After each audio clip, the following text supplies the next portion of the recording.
My name is Nathan Hughes, and I work with refugees. It's become a joy in my life. It's become one of the things that I, really enjoy the most. The word foreigner or sojourner is mentioned 91 times. I mean, you can't say that it's not very much a part of, a part of the Bible and a part of the story of a lot of the, a lot of the people in the Bible. I believe that we're called to care for refugees. I mean, we're called to care for the vulnerable and for the marginalized. A lot of people just don't understand some of the struggles that specifically refugees, that they face, and how they've come here, why they've come here.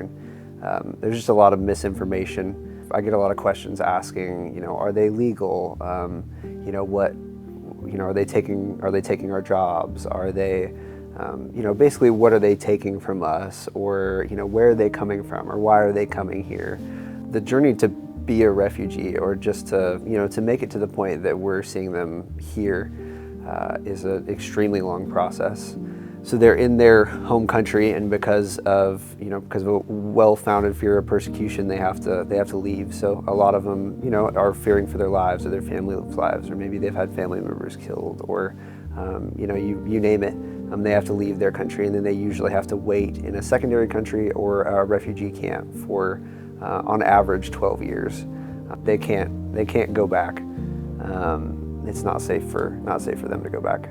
The role that the U.S. plays in that, once they basically get assigned to the U.S. goes through the whole process of vetting them. They spend 18 to 24 months going through every government agency across the board, and going through vetting. The legal status of a refugee is that they're completely legal. I mean, as soon as they step on the ground, all the people that I've met, they get off the plane and they're ready to start their lives. My friend, he came to the United States here probably about 6 months ago, and he had been in Afghanistan in a job, put him in a lot of danger with the Taliban. There was a period of time where he had to hide out because he knew that the Taliban were getting pretty close, and he had made it on one of the Taliban's list. So at that point, he decided that it was time for him and his family to leave Afghanistan, and that it wasn't safe for him anymore.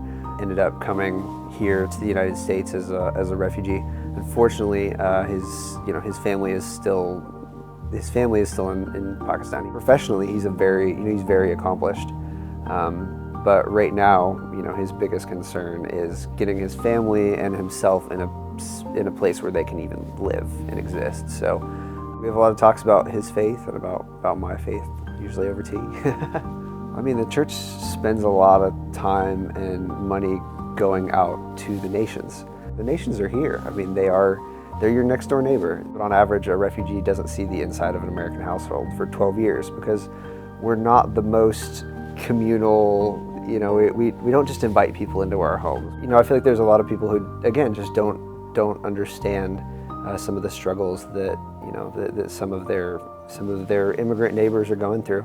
I think that's a big part of caring is taking that time to learn and to again sit down at the table with somebody.